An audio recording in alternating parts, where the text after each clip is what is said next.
Hey everybody, it's the world's coolest reconstructionists, Eric Brown and Phil Relli, and you are listening to the #1 show made just for attorneys, police officers, expert crash investigators, and anyone else involved in the investigation, negotiation, and litigation of motor vehicle collisions. Today's episode is number 44, Beyond Reproach. So hold on tight, here we go. Before I finish this intro, another life will be lost to a vehicle crash, and the $500 billion economic impact of vehicle crashes will only keep growing. Are you an attorney, expert witness, police officer, or insurance adjuster in charge of negotiating, investigating, or litigating vehicle collision cases? If so, then you're in the right place. The Expert Angle podcast was created for you because we believe that the industry must evolve, grow, and get better daily. And the only way to do that is by building the best team of experts possible to ensure that these crashes are handled efficiently, accurately, and honestly in order to get justice for the victims.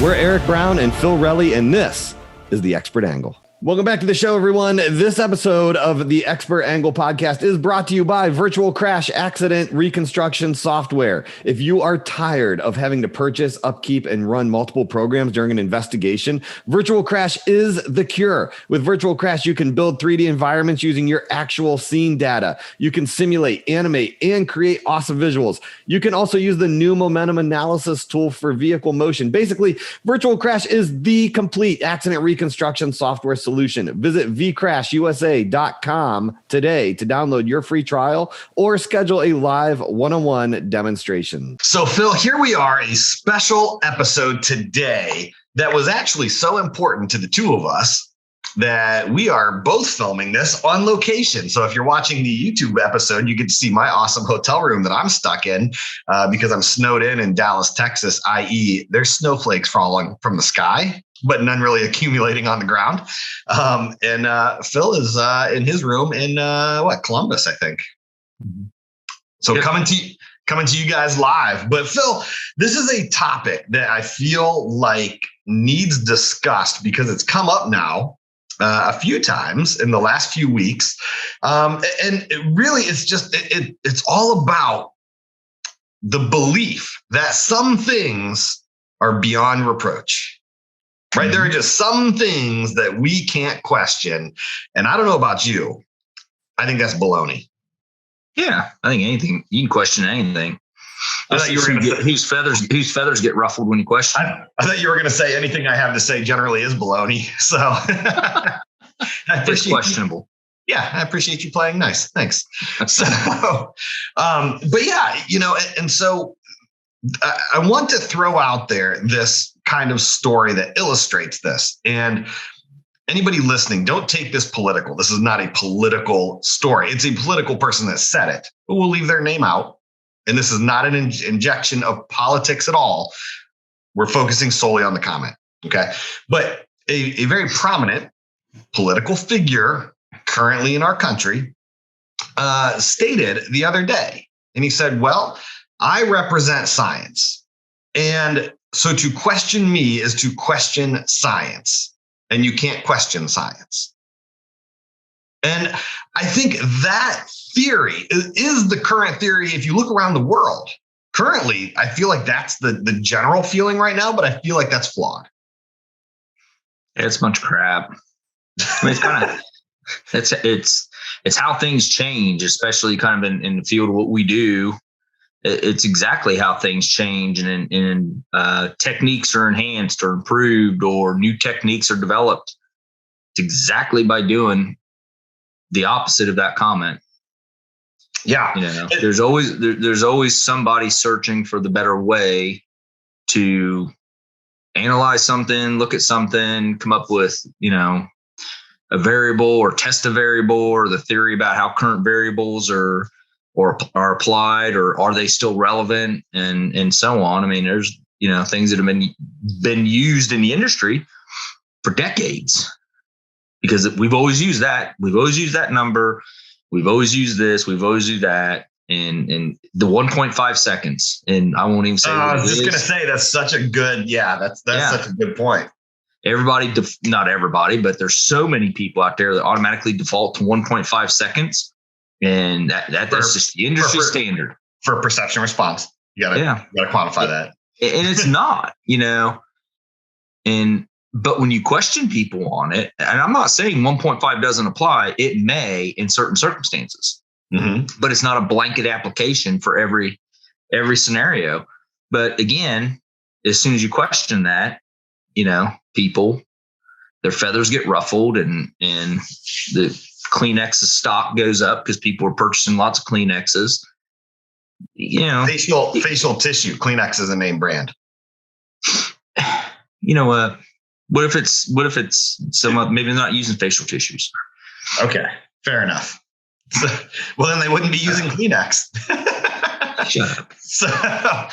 But no, you're 100% right. And think about where this applies in our industry, right? And if you're an attorney listening, these are some of the questions that if you're seeing these in a recon report, they should be throwing up some red flags.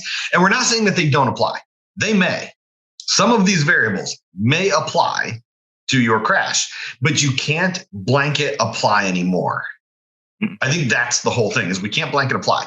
So let's, perception response is a great example. And we had Dr. Mutard on here that talked about that and how that time was come up with, and things like that. But think about when we just did our class, last year, 2 years ago with Vericom, which Vericoms are a computer that's used to determine drag factors between a certain roadway and roadway and tires. And so we were sitting there and they brought up a really good point, right?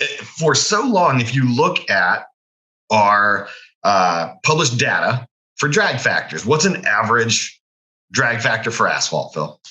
Yeah, well, I mean, you can use it for it's an accelerometer, but it can be used for acceleration or braking. But yeah, for the longest time, you saw 0.55 to 0.75 range, or 0.55 to 0.7, or 0.6 to 0.8. And it was blanket applied to pretty much everything going down the roadway. Yeah. And so now if it was a sports car with a high performance tire, or a Kia Soul with the softest, cheapest tire they could find at the local retailer. Yep. And the problem is you started collecting this data. If you look at a lot of the charts, a lot of the data started being collected. The majority of it, I would say, was starting to be collected in the 90s, prior to the invention of ABS and some of the higher performance tires. And so since the 90s, have braking systems and has tire compounds or rubber compounds and tires changed? Oh my gosh, yes. Has the surface of the roadways changed? What they make asphalt out of? Every roadway surface is different. You get a county road, a city street, a township road, a US route, an interstate. It's all different. Yeah. Now, like I said, I mean, that's not to say that those values can't apply. I mean, I would say you're hard pressed on an asphalt surface with a vehicle locking up its brakes. I would say you'd be hard pressed to get too far away. I think you're safe in the 0.65 to 0.85 range. I think that's gonna be 90% of your surfaces, of your asphalt surfaces out there. But could there be some variances? Sure there is. Yeah. And how did we discover that if somebody didn't at least question it? And I'm sure they got grief for it when they're like, I bet that's not 100% accurate anymore. Yeah. Well, and it goes beyond that. I mean, it goes into technology. It goes into, and I've seen this argument, and I kind of laugh at it, because to me, I don't know, I guess maybe I'm just a simple person, not a simpleton. So be careful, Eric. I knew you going down that road. But no, when it comes to accuracy of instrumentation you're using, or equipment, where people will just, this machine is more accurate than your machine. And, okay, when you're talking about millimeters at 300 feet, how much does that change the overall end result of what you're analyzing? It doesn't. It absolutely doesn't. So this, when we were having our conversation in the car, I could feel my blood pressure rising, because I'm so sick of people overselling something for the sake of being able to increase a billing dollar, or the final figure on the end of an invoice. And it's, but or because they're a political entity that's in bed with somebody. Well, that's another problem. that there should be a checks and balance, but when the people that have the checks and balance, or when the people that are being checked and balanced upon a certain standard are being graded by their own, that has a tendency to probably not change anything other than what you'd expect it to be. But, And so, really, I challenge a lot of you out there. I mean, let's just take a look at what's happened from questioning and look at the grief that it's created. A very prominent figure in our industry, right? So for the longest time, the way that you measured crush and calculated speed, right, using the Tombus method and going out, taking your 6 equidistant crush measurements and everything else, right? And then you plug it into the formulas and you come up with your equivalent barrier speed. And somebody sat down and was like, you know what? I bet I could make a really easy formula that looks like the minimum speed formula that we could then apply a certain number that instead of a drag factor that is representative of the amount of crush to the vehicle. And I don't know if you've ever heard the story from it, but the amount of grief that person got over that, because, oh my God, that's not the way that it's been done. Well, and you look at, for the longest time, sticking with crush for topic, it was always 6 equal or 4 equal, everything had to be equal distances. And really, that doesn't matter. You're just getting the area of damage. Yep. It doesn't matter if that area of damage is encompassing 3 measurements, 6 measurements, 10 measurements. However you want to slice the pie, you can slice the pie. At the end of the day, the area is going to be the same when you add up all your areas together. It's going to be the same. Yeah. But again, it's that issue of we've always done it this way, so we have to keep doing it this way. I disagree. As long as it's not changing, end result, end product, stuff like that. And just because, it's been tested over multiple examples. So that way, it worked in this situation, but does it work on every situation, But I think people get so afraid of, this is what we've always done. I've got to stay in the box. If I get out of the box, bad things happen. You know what? If bad things happen, then get back in the box. But how are you ever going to know unless you get out of it? Right. And really another just amazing story. Remember this, because this blew my mind, and I think it blew yours too. But probably one of the biggest names in reconstruction, I would say, when we went to their school to learn about crush, right? And to get certified on it and everything else. And remember, prior to that, how accurate did you have to be on your crush measurements? Yeah. Remember, it was like, can't be more than like a 16th of an inch. Like they had to be like super deadly accurate. And we got there to the school and we were like, man, what if you don't have the car to measure crush, right? And the exact comment was, you go, that looks like about 6 inches. And they're like, and that's accurate enough. And I'm like, baloney. That's crap. That's not accurate enough. And then until they took me to task on the board and proved to me, they're like, here you go. I'm 1/10 of a mile an hour off from the actual measurements. We're going to go into court and argue over we're going to go into court and argue over 1 mile an hour. Right. You know what I mean? Now, again, that's not to say, and don't get this confused, y'all. Like this is the thing I want you guys to catch, because this is where the comment started today that brought all of this to head, was the belief that what we're saying or that what we're advocating for is rushing so that you can get as many cases done as what you can.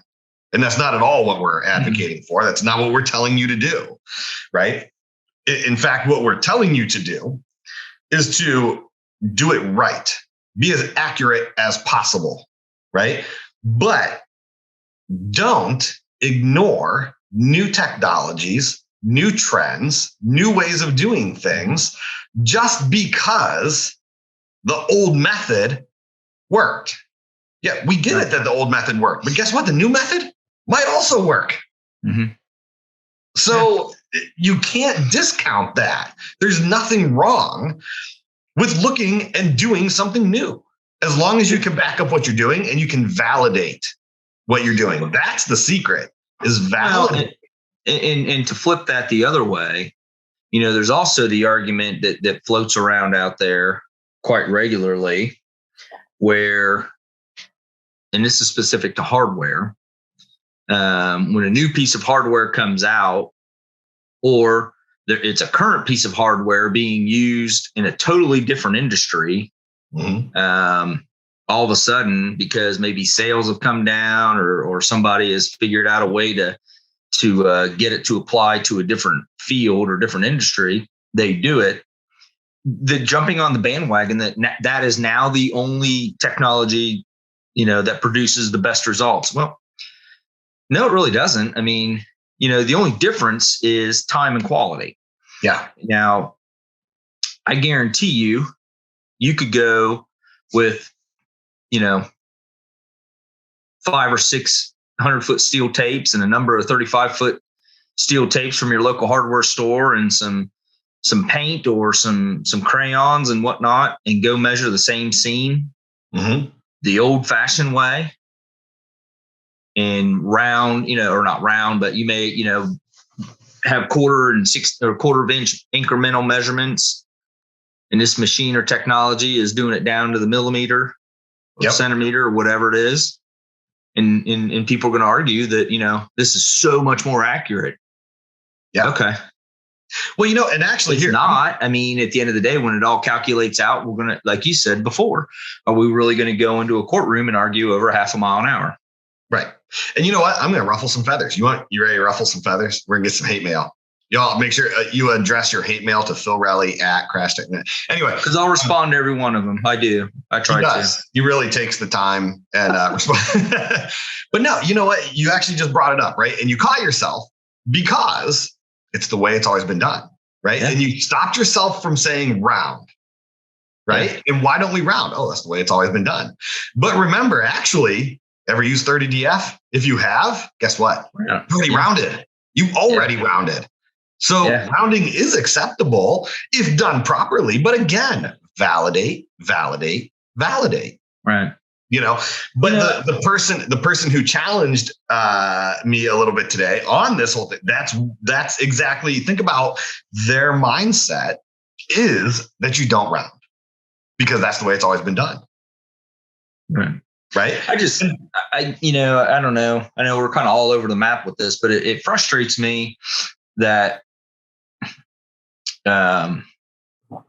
there's certain people that just are selling a bill of goods that to me is just ridiculous. When you're doing these cases, or whether you're in law enforcement, whether you're in the private sector, it's not about I need the best, latest, and greatest technology. It's want versus need. You may want this piece of technology, but do you really need it? And what do you stand to gain from it? I do. You yell at me because I'm like that. But I mean, it comes down, and a lot of people, and I mean, if we want to go back to that argument that you had said a while ago about, getting it done so you can get moved on to the next task or the next case, well, then that's exactly why you're buying that people are buying the technology they are, is to reduce time on a scene or reduce time in an impound yard or a tow yard, and that's exactly it. So I can hurry up and get back in the office and knock this out and move on. But at the end of the day, is that what your focus is supposed to be, or should your focus be quality? Right. Like speed is a byproduct of experience and technology, but that shouldn't be the focus. Like you naturally just get fast at stuff. Yeah. Because you've done it over and over. You put in the reps and you put in the time. But here's the secret, y'all. Like, let's think about this. Crash reconstruction is a very small community. On a global scale, it is a tiny, tiny little subset of investigators. So aside from CAD programs, some math programs, things like that, not a lot of stuff is made specifically for us. We've bastardized everything from other industries to fit what we need it to do. Total stations were not made for accident reconstructionists. Right. You know what I mean? Laser scanners were not made for us. Drones were not made for us, right? None of this stuff was made for us, but we figured out how to make it work into our industry. So don't be afraid. Somebody somewhere has had to figure this out along the way. And maybe the next somebody is somebody listening to this. And so don't be afraid to try something new as long as you can document and prove what you've done. And you can stand up to the challenge of why it's accurate, how it's accomplished, and think about the scientific process too, that it's repeatable. Somebody else could go out and duplicate your results. Right. As long as you're meeting that, you're fine. And in fact, I love this quote from Arnold Schwarzenegger. He was one of the people that said this, and I love it. I listen to it all the time, because I love when people tell me that that's never been done before, because that means when I do it, I'm the first one to have done it. Right. And that's the thing is recon's a fairly new industry. I mean, on the grand scale of things, this is not, I mean, it's tried and true. It's been around now for a few decades, but like Newton didn't start by reconstructing a crash. You know what I mean? And so folks, we still have a lot to learn. We have a lot to learn. It just, I don't know. I just get frustrated with you can't do it that way because it's always been done this way. And the new piece of technology gets entered into, or new piece of hardware gets entered into the industry from another industry or what have you. And then everybody is chasing, their neighbor, well, they've got it. So that means we got to get it. Absolutely. No, it does not. Mm-hmm. And that's part of that whole, it's always been that way. And that's exactly the point. It's always been done this way. If so-and-so gets this, then we have to get it because we got to be maintaining, a competitive edge with them. If they want to go spend millions of dollars every year, have at it. I mean, that's great. It doesn't mean that you have to. So if you're a law enforcement agency or you're on the private sector side, just because this company or this agency has it, that doesn't mean that you need to follow suit. Stop with that's the way it's always been done. When they get it, we get it. Stop. Yeah. Do you need it or do you want it? Because it's different. Yep. And because we're saying adopt the new ways and look at the new ways, we're not saying the old ways don't work. There are some things that the old ways are just fine. And actually, I am going to name drop them here because I believe they deserve credit for this. But, the thought I go back to is being in Florida, sitting in a class with John Daly and Nate Shigemura. And they took us out to a tow yard to measure crushed vehicles. And so we had total stations. Right. And we're like, we're going to profile these vehicles with the total stations and everything else. So I believe in my mind, they may not have actually done this because they are probably two of the nicest people I've ever met in my life. But I, for some reason in the back of my mind, I'm like, I think they found the one lot that had brand new asphalt surfacing put on it so that they could take us at noon in the Florida sun out on this black asphalt surface.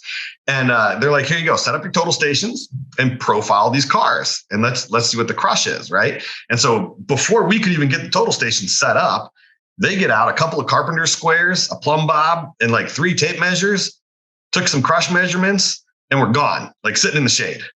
And we're like, dang, I haven't even started measuring the car yet. And then we get back to the classroom, and guess what? The measurements were so accurate that the difference in speeds were hundredths of a mile an hour. Well, the difference is this, and this is where I think the shenanigans of the courtroom presentation drama. Mm-hmm.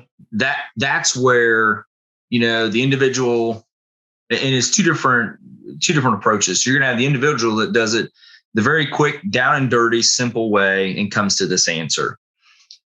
And they're not wrong, they're right. And then you have the other individual who comes in and spends, half a day profiling a car with a total station or a scanner or this, that, and the other. And then it becomes a game of who's more credible. This person used a steel tape and a plumb bob and a level, and this person used the $95,000 scanner and profiled the car.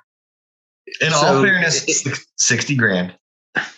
Well, there are a lot more. There's a heck of a lot more expensive ones out there. Well, and that's true. That is true. But the point is more of, because this person used this technology, that means that they are more accurate and therefore they are more credible. Mm-hmm. No, it doesn't. That doesn't mean anything. What it really means is you got billed a freaking crap ton for that service. Congratulations. Yeah. That tape measure and that plumb bob and that level is level. I don't care what technology you're using. Level's level.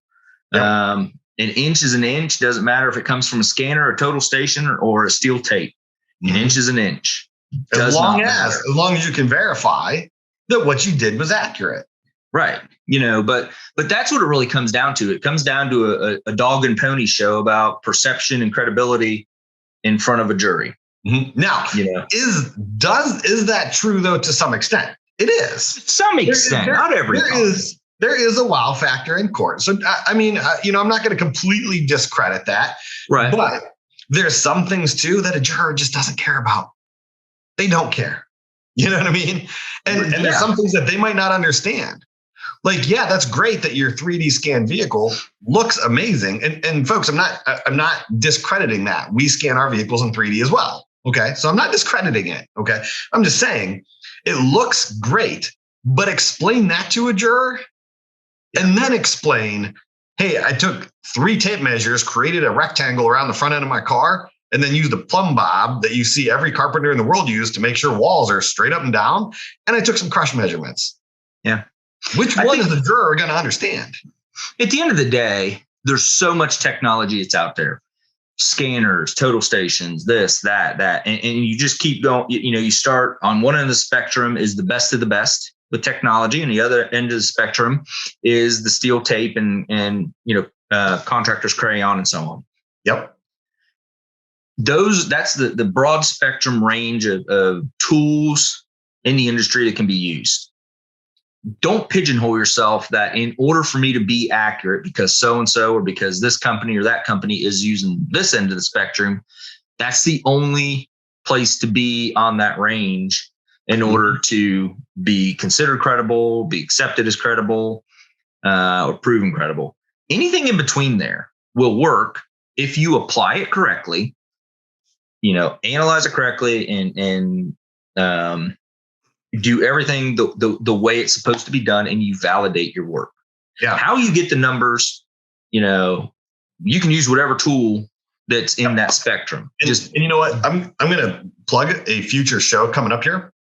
But case in point, we have one of the gentlemen from the Pennsylvania State Police coming on the show in a future episode to talk about some of the technology they're using. Mm-hmm. And I would say arguably, they are, from everything I've seen from across the country, arguably probably one of the best state reconstruction agencies at solving complex crashes. Those guys over there are incredible, and they're very forward looking and very forward thinking in what they do. And they do a fantastic job, and so, but that's exactly what they did. And I would say they arguably have the budget to buy whatever they want. Absolutely. But do you need to? Yeah. Right. And that's the difference. Yep. Do you need to? And that's what he's coming on for, because he's like, we were sitting in the office one day and we're like, man, do we really need to invest all this money here? Or could we go a cheaper approach and outfit more troopers, with equipment that could do the same thing? And the approach that he's bringing, and folks, I'm telling you, you guys want to watch for this show coming up with them. Man, I'm so excited. This is probably one of the most excited I've been for a show, because I want to see what they've done. They're one of the first people to do this. Yeah. And I'm super, at the end of the day, super excited to see it. Because at the end of the day, regardless of what technology you're using, you're not solving for a definitive number. You're solving for a range. Mm-hmm. Well, you should be, I would hope. Because you're committing yourself to, nope, the car was going 37.5 miles an hour. Well, could have been 35.46. Right. You're solving for a range. So, just, I don't know. It gets frustrating sometimes. You hear these conversations and you talk to folks, and I just kind of sit back and listen to them, and I kind of chuckle inside. But there's so much technology out there, and don't be afraid if you're that person who's sitting in your office one day, like that individual, and said, you know what, I wonder if this would work, and go try it. The worst thing that can happen is you prove, nope, it doesn't work. Well, guess what? that's actually very useful information that you can put out to your peers in the industry. Hey, I tried this. This is what I did, and it didn't work. If you guys have any ideas that might, to help get it to work, maybe I didn't think of something. Yep.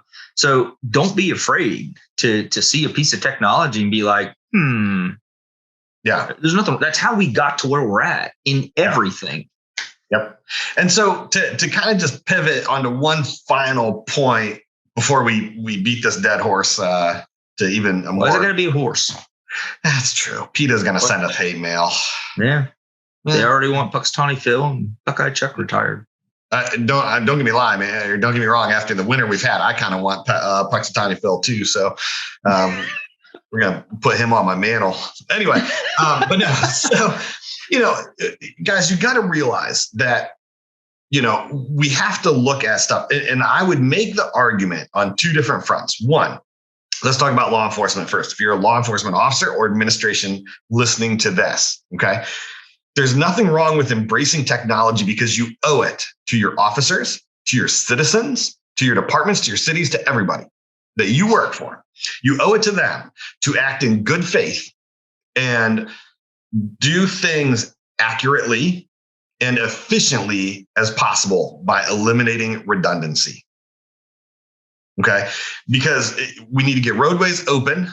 We need to get scenes preserved. We need to prosecute offenders. We need to maybe clear somebody that is innocent of a crash, right?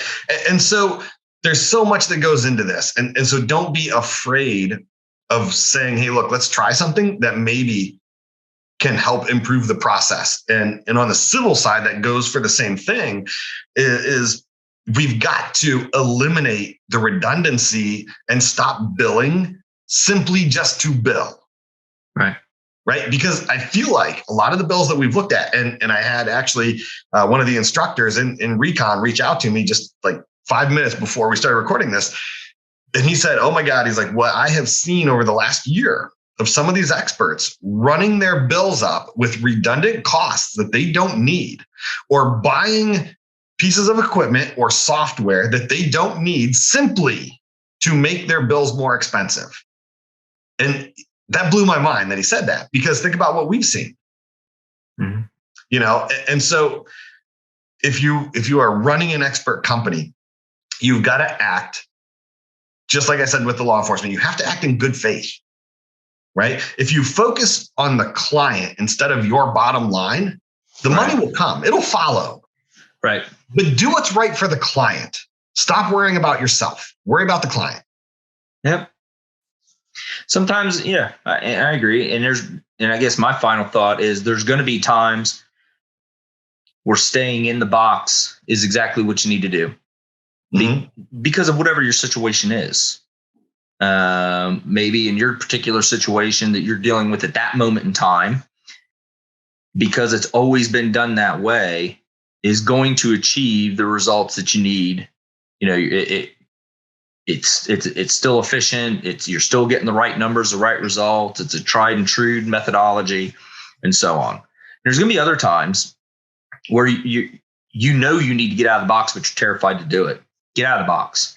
If you need technology or you need something, or you're just getting curious, you're getting frustrated with a current situation and you want to affect change, do it.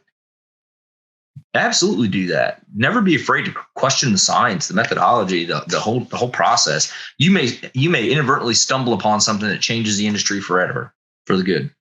Yep. Well, that's going to wrap it up for the day, guys. As always, if you have a case that you want us to review for free, or you just want to connect with us, jump on over to crashtechreconstruction.com. Also, remember to follow us on Facebook at Crash Tech, the Expert Angle Podcast. Make sure you subscribe to our show and leave us a review on your favorite podcast platform, and subscribe to our YouTube channel, Crash Tech Reconstruction Services. And finally, remember to always leave your accident victims better off than you found them, because at the end of the day, everything we do is for that.